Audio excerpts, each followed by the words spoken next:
Hey, just before the video starts proper, I'd like to give a fair warning that there will be some minor Dawntrail spoilers in this video. If you're not at that expansion yet, it's okay, you can watch the video, but if you're in the middle of the Dawntrail MSQ, I'd recommend that you go finish that before watching this video. So you might be looking at this and wondering, why the hell am I making a highlight-styled video instead of another review, like what I've been doing recently? Well, the main reason is that I've been aiming to make one video per month. Wow. What a fucking idiot. Final Fantasy XIV's biggest appeal has to be its story. It's so good that it can turn the most emotionally stable people into giant crybabies. Like this fucking idiot. The problem with this is reaching the end. Once you enter this state, you're forced to wait a minimum of 4 months for the story to continue. So, what is one supposed to do in this scenario? Are we all fated to fade away and return to the star until the next major patch? Well, for the majority of the fanbase that may be the case, but for a certain group of people, there's something else to do upon reaching the end of an expansion story. Raiding! At first, the only raid content available is a couple of extreme trials, but I cleared both of them within a few hours, and I can't make engaging content out of that. But a few weeks after an expansion's release comes the Savage versions of the current raid tier. And that's the subject of this video, my experience with the Arcadian Savage, a raid series advertised as a tournament arc all taking place in your brand new gaming PC. Savage raids are one of the hardest types of content in the entire game, only rivaled by the likes of Ultimate raids.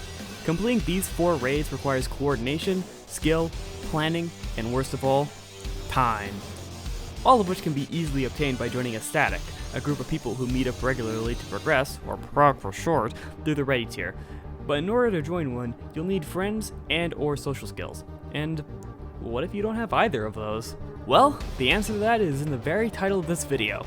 Now, if you're not familiar with Final Fantasy XIV terminology, you'll probably look at the title and say something along the lines of, PF?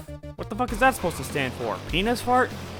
Well, no, it doesn't stand for that. It actually stands for Party Finder, and it's the only way for random players to play hard content without making mentors want to take a leap off Kugane Tower. The benefits to this system is that you don't need to restrict yourself to only progressing on certain days of the week, and at the pace of your group's weakest player.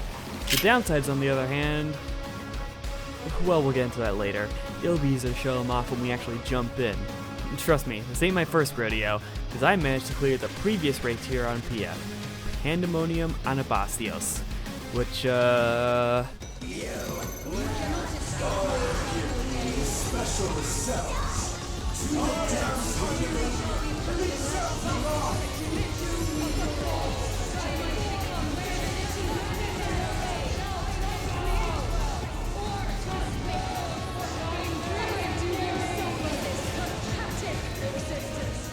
well, let's just hope that's not as difficult.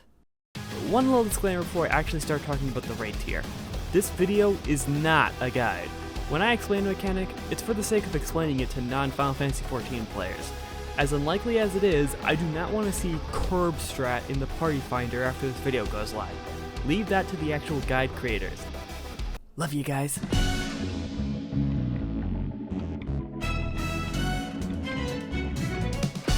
Our first opponent is Black Cat, a Mikote who decided that she's not nearly cat-like enough and evokes the feral soul of a feline monster, thus transforming her into the theoretical, perfect cat girl. Hey, don't give me that look. Practically all the mechanics in this fight are puns. Upon pulling her, she casts Quadruple Crossing, a simple AoE bait mechanic. 4 players bait the first set, the other 4 bait the next set. And after that, just dodge the follow-up AoEs. It doesn't sound important, but later on in the fight it gets more complex with the boss sliding to the side before it goes off and ending with 2 or 4 player stacks. Which of course is still fairly easy to resolve, which begs the question of why I even brought it up. Problem number 1 with the Party Finder. With random people of varying levels of skill, simple mechanics are made ridiculously difficult, and complex ones, well, you can probably figure that one out. The first major mechanic to worry about is 9 lives. The boss creates clones that will mimic whatever attack she just performed once they wake up from their little cat nap. No, there's no way to wake them up early. If you know even a little bit about raising cats, you know you let those little bastards sleep. Anyway, in this case, it's 1-2 paw, hitting one half of the arena followed up by the other half. The catch is with the clones. They're at 2 different angles, so the difficult part is remembering which side Black Cat attacked first and finding the safe slice of the arena. Or you could just look over the shoulder of your teammates and copy their homework. That way, if you die, you can just blame your team! After the 9 lives variation of quadruple crossing is the fight's most interesting mechanic, Mouser, where instead of you, the arena itself is the main target. But players can still get killed via collateral damage or falling down holes created by an attack, so be careful. Afterwards, half the arena is usable. However, the mechanic isn't over yet, as Black Cat casts Copycat, creating a clone that will randomly target a party member and either attempt to punt them into the ground or teleport behind them and say, "Nothing personnel, kid," and launch them up in the air! They have to make sure they hit a tile that isn't broken or else something like this will happen. And both of these attacks will also create a cross-shaped AoE with a ludicrous knockback effect, so you shouldn't try to keep that player company or else you're about to find yourself falling through a boost-style Sonic skydiving tube. And speaking of knockback, after doing this 4 times, there's a circular knockback at the center of the arena, but only certain corners of the arena will be repaired in time, and there's spread markers on all players, so only so many players can go into a corner. 9 lives is back, and it's got so many layers you can mistake it for lasagna. The 1-2 pop forces the party to stack in groups of 4, while the quadruple crossing adds spread markers that force players that get them to avoid waiting that set of AoEs. I would say this mechanic would be simple to learn, since it's not too different from the previous ones. However, problem number 2 with the Party Finder. You want the truth? You want the fucking truth? There is no 9 lives 2 prog! I lied! It was never real. Thankfully, Master 2 is basically the exact same, but now the non-targeted players have to either stack together or spread apart, while their friend is either pinned to the ground like a pancake or falling with style. Now, there are 2 mechanics after this, but not only are they not very interesting to explain, but they can also be skipped if properly planned, so instead I want to bring attention to how much the commentary from Matem adds to the encounter. His dialogue ranges from aspects about the encounter itself, how the players end up handling mechanics, and even reacting to the limit break being used. It really does make the Arcadian raids unique. When he says, his panic demeanor isn't for show, especially if there's a body check coming up. Now let's see if I've cleared it yet.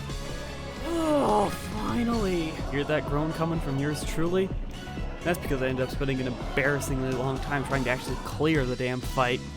One reason why this was the case is an alternate strategy for quadruple crossing where you bait the AoEs in the same places, and it doesn't mix well with the intended solution.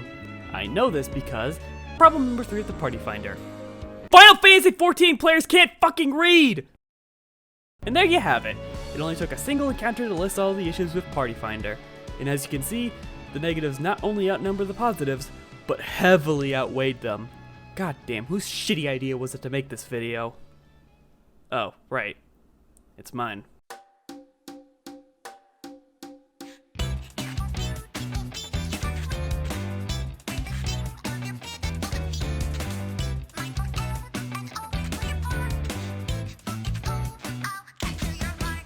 After dealing with that catastrophe, you'll be dealing with Honeybee Lovely, someone who looks like she's more of an idol than a fighter, and that's because she basically is.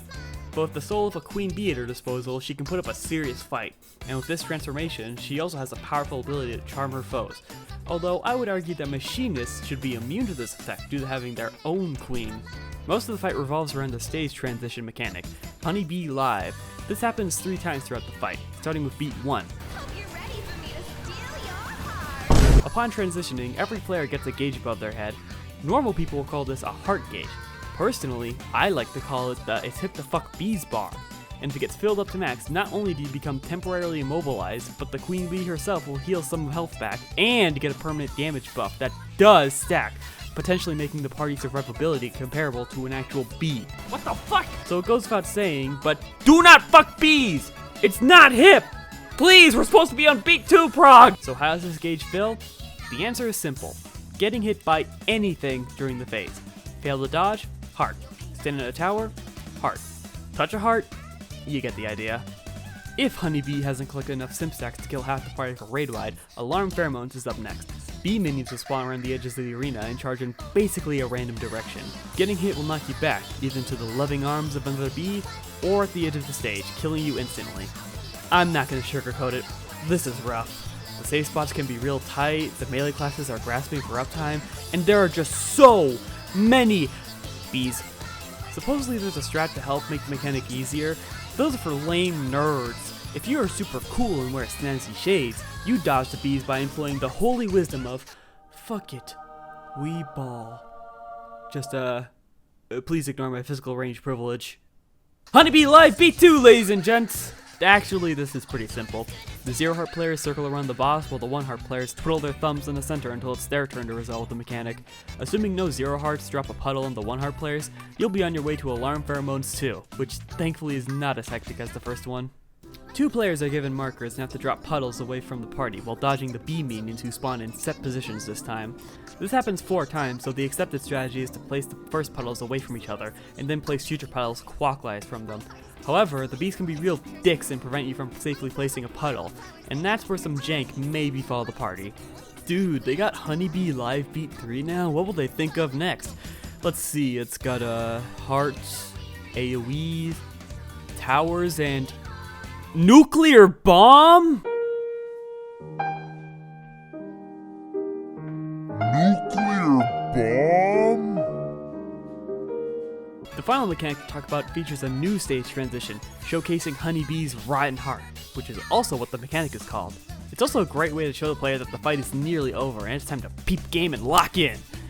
Just be careful not to cleanse your debuff too late, or you've just secured a party wipe, because that nearly happened to me on my clear with the last set of debuffs. And that's the whole fight. It's not much more difficult than Black Cat, but still pretty fun.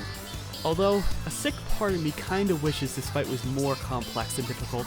Can you imagine how fun it would be watching statics rage at each other when this song is playing in the background?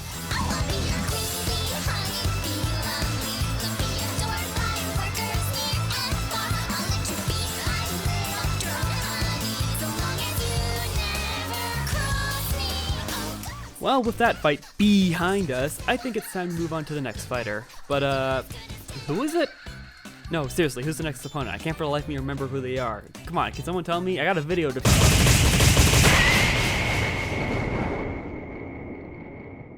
Round 2. Fight. Alright, the champion of the light heavyweight class, Brute Bomber. Despite having the soul of a Bomb King, he feels the need to cheat his way to the top. Now, as for why this soul turns him into an Akuma lookalike, I couldn't tell you, because I don't really care about the story of Street Fighter outside of Ken getting divorced. The first major mechanic is Barbarous Barrage, and it's a tower mechanic, but there's something different about these ones specifically. For one, these towers have a minimum player requirement. Secondly, they have a knockback effect, which I like. You're basically ping-ponging around the ring. It makes a pretty fun mechanic. After going up, around, and all around, Brute Bomber busts out his drugs. After growing in size and knocking the referee out of the ring, his more simple mechanics are made more deadly or have different properties. Just keep an eye on the hands. The next actual mechanic to solve is Chain Deathmatch, one of the more interesting mechanics. The boss creates 2 clones, and one of them will target you with a chain tether. The trick is that you must get hit by that clone while avoiding the other, and when it comes back later in the fight, you also get chained to the boss, so you have to also get hit by his Murderous Mist, which is a poison-based attack for some reason. Despite the name, Final Fuse Down isn't the final mechanic. Instead, it's closer to the halfway point. When the cast bar finishes, bombs will spawn with either short or long fuses, and those same fuses are attached to players. And you know how fuses work, so you gotta stay away from the exploding bombs and teammates, which is pretty difficult since the dedicated face spot makes it just a little too easy to get clipped by exploding players, whether it's by accident or for the funny. Could I just turn off party effects and make it a little easier to see? Yes, I could. If I was a coward! Fuse Field is a mechanic where the team is tasked with defusing a bomb. With the collective intelligence of Party Finder, you're more likely to defuse a bomb and keep talking and it'll explode, 8 people yelling instructions at you. With the party proven to be mediocre bomb disposal experts, Brute Bomber chugs some more drugs and performs this insane Kingdom Hearts-ass desperation move that dishes out an insane amount of damage. Suffice to say, my party was not ready for it the first time, but if you manage to survive this, you're pretty much all set for the clear, since everything after this is all repeat mechanics with some minor differences. But I gotta say, I'm loving how relatively smooth of an experience I'm having with this raid tier. The first 3 fights were all pretty simple to learn, and most of the frustration I've been having with Party Finders when I'm ready to clear. And boy am I happy I finally cleared this one. Brute Bomber's outfit is just a little too revealing for me to be comfortable, despite the obvious wrestling motif. Hopefully the final fight in this tier will have some super cool detailed outfit, and good grief, she's naked!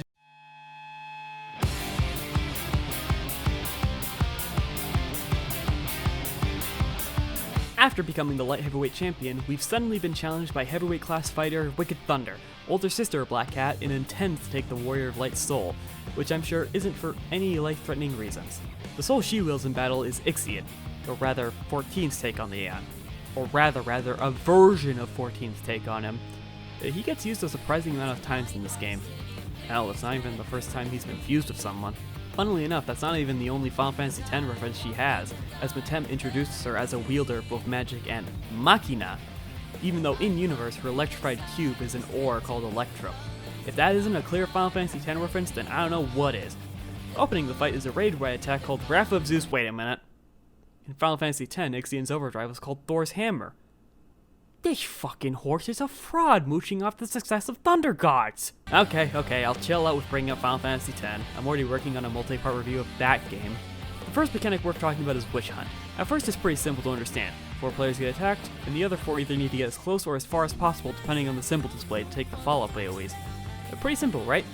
Well, guess what, fucker? Immediately after is a more difficult variant, where instead of 4 players getting it, she decides to alternate Dono and Circle AoEs, all while targeting 2 players based on if she's targeting the closest or farthest, which also alternates, leading to 4 variations, which, to put it bluntly, is kind of insane for an early mechanic.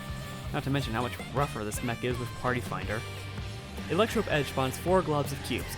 Wicked Thunder will attack 2 of them once, and the other 2 twice. The globs that were hit once will only explode the square they're on, while the globs that were hit twice will blow up the square they're on and the square surrounding it. So that means there are 2 safe spots, right? Wrong! Because the boss will also start casting Sideways Spark, and depending on the amount of orbs around her, you'll either need to stack or spare up another player. Now do the harder one, asshole! Yes, this boss has you doing both variations of mechanic back-to-back twice. Pretty fitting for the final boss of the tier. Anyways, Electro Edge 2 doesn't spawn globs, instead the party will be targeted. Each individual player can be hit up to 3 times, and I'm sure you can guess how big the explosion of someone who was hit 3 times is going to be. Thank God we're working with smaller squares instead, but back on how to solve this. An anchor-shaped AoE will appear, and the players that don't explode immediately will have to hide in the hole, while the supercharged players go far away from them, and the mega-charged players go really far away. And after another Sideways Spark, the mechanic repeats, but with the players who haven't exploded yet. With everyone out of this mechanic hopefully now taking a suspiciously timed nap, Wicked Thunder will take a page out of her sister's book and destroy most of the arena, but more efficiently as she turns her cube into a fucking cannon that takes out 3/4 of the ring at once. She teleports to the center of what remains of the arena and is about to start blasting. After making sure you get hit by the correct side, everyone gets a shit ton of different debuffs. Now what the fuck do these icons even mean? The blue ones means you'll drop an AoE, either a circle or a donut depending on the shape inside. The purple or magenta icon means you must get hit by an AoE, but not the blue ones. You need to be hit by a cone that is activated by a player that has the debuff of arrows on it, which either targets the farthest or nearest player. Sounds like a complicated mess of mechanics to solve, right? Well, thankfully, raiders much smarter than I am have figured out that standing on these rivets in the right way can confirm that nobody gets unfortunately killed. Now do it 2 more times, douchebag! Yeah, if I haven't made myself clear, this fight doesn't exactly play nice with you. They do mechanics again so much, I swear I'm watching an old King of Skill montage. But I forgive it, because the music here is really good.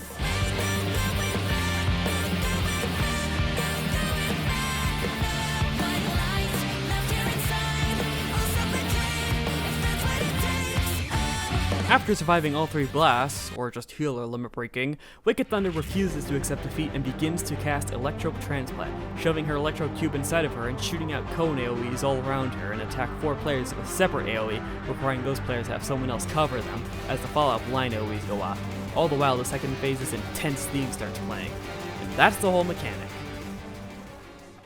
Okay, no one's buying this. Now do it once more, dumbass! While this is going on, Wicked Thunder's body is getting consumed by her Electro. Not to mention it completely undoes the initial transformation, turning the woman into a giant-ass cyborg that destroys the entire ring, knocking the whole party into the one conveniently behind it. After reappearing, Wicked Thunder casts Cross-Tail Switch, a raid-wide attack that must be mitigated by a tank's limit break. So yeah, if the only reason you're here is because the healer's limit break, you're boned. Oh, and if you thought this opening attack wasn't insane enough, it drops an absolute shitload of AoEs that move in a certain direction, commonly referred to as exit flares, so you gotta make sure you dodge to a place where they won't go, and there's 2 4-player stacks that repeat. Jesus Christ, with an opening attack this nuts, I mistake her for fucking Sans. If you somehow manage to survive that, we move on to something I've been excited to talk about ever since I saw one of the Extreme Trials takes on this mechanic. The Tank Buster, Mustard Bomb. Tethers will appear in 2 random players, and tanks need to take one of them and get away from the party, all while everyone else will spread as they're all hit with AoEs.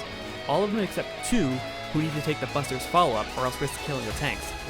It's nothing too crazy, but you know, it's nice having the rest of the party interact instead of just staying away from the tank. After that song and dance is Twilight and Midnight Sabbath, where the arena is changed to a circle and clones of the boss's first form start materializing and do an attack based on their pose. In Twilight Sabbath, you just bait these big circle AoEs and then move into the safe quadrant, and then move into the next safe quadrant, all while minding if the boss is attacking the center with her sword or shooting the sides of her tails. Midnight Sabbath is definitely the more complex of the two, requiring you to go in towards a corner and either move out of the way if the clone you're standing in front of is about to shoot a laser, or stay if it's about to spin and create a giant donut AoE. All the while stacking with your partner or getting away from them and then doing the opposite. Some repeat mechanics later and we arrive at Chain Lightning. The arena is split into 2 platforms, and after dealing with the towers that spawn, both platforms will have 4 swords on them. The boss will then telegraph which 3 are unsafe, move the lightning to the opposite platform, and repeat the telegraph 3 times. Afterwards, it's just a matter of moving into the safe spots. But here's the catch. The safe spots on one platform won't match up with the opposite platform, meaning that a single party member can't just relay the safe spots in chat and call it a day. It's up to you and only you to remember where to go.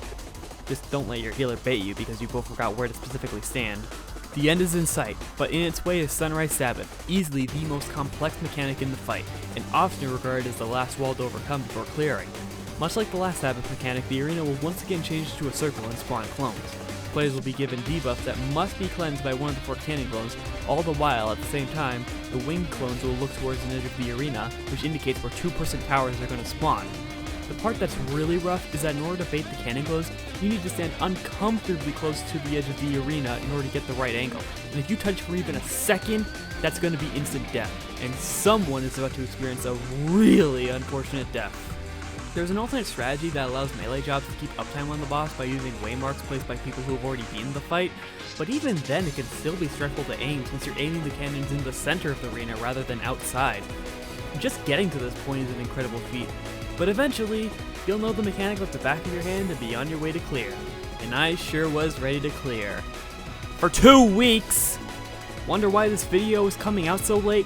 Well, that's because I've joined a ridiculous amount of clear parties that I've had at least one person who didn't understand how to aim the cannons, misunderstands how the priority for the towers work, or insists that the uptime strat is the best way to resolve it. It's not. AutoCAD is a dogshit strategy. Just let me out of this purgatory!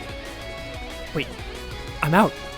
My entire party's alive, and we're on the next mechanic that, to be honest, is so laughably easy when you don't underestimate the size of the AoEs. It's not worth talking about how to resolve it. It's much better discussed as a transition into the final mechanic.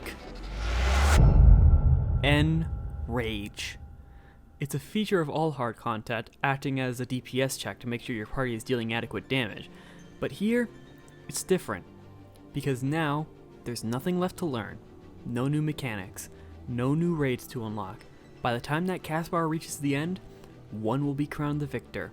Either the boss has killed enough people to make the check impossible, or you and your party will deal the killing blow and claim victory. Fuck yes! Yeah! Yeah!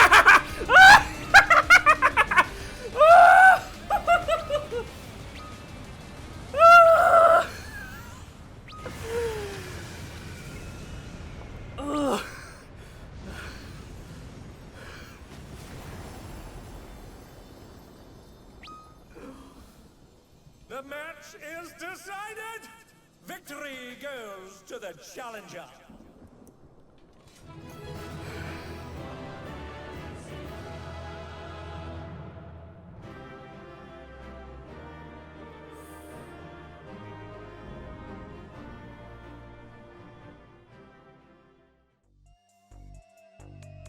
And that's my experience with this Savage tier. After dealing with the brutal difficulty of Anabasios, I appreciate the more laid-back approach here. I've heard my fair share of people claiming that this tier was too simple and easy, especially when the rest of the expansion has been increasing the difficulty for battle content, but I disagree. For one, this is the first Savage tier of the expansion, which means that there will be a lot of new players who will most likely have this be their first experience of Savage, which leads to my second point, that being that this helps bridge the gap between casual and hardcore content, something that the last 2 expansions have struggled with, in my opinion. Besides, I'm certain the upcoming Ultimate Futures Rewritten will be exactly what these people are looking for, assuming it's not as bad as Top. So, with this tier completed, what's next for this tiny gunman? Well, I'll be probably jumping back in for weekly reclears to eventually get best in slot, just cuz. And also wait for Queen Eternal Extreme to come out, that fight's gonna go so fucking hard!